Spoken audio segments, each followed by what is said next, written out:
रायगड, महाराष्ट्रासह देश विदेशातील ताज्या बातम्या पाहण्यासाठी मॅक्स इंडिया लाईव्ह चॅनलला सबस्क्राईब करा आणि बेल आयकॉन दाबायला विसरू नका.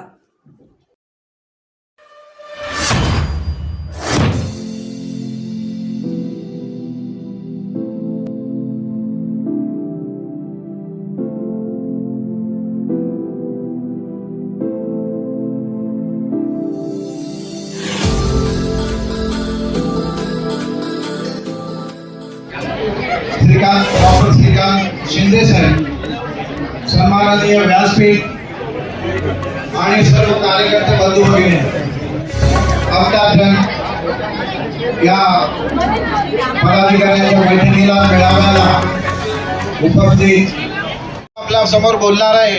कारण आपल्याला उमेदवारांचाही ऐकायचं आहे, सर्व तिन्ही पक्षाच्या मंडळींचंही ऐकायचं आहे. मी कार्यकर्त्यांना आणि लोकसभेमध्ये सर्वात जास्त मोठा जिल्हा जर असेल तो मतदारसंघ येतात. 142 कल्याणपूर आणि 143 डोंबिवली हे 3 विधानसभा मतदारसंघ या कल्याण लोकसभेत कल्याण डोंबिवली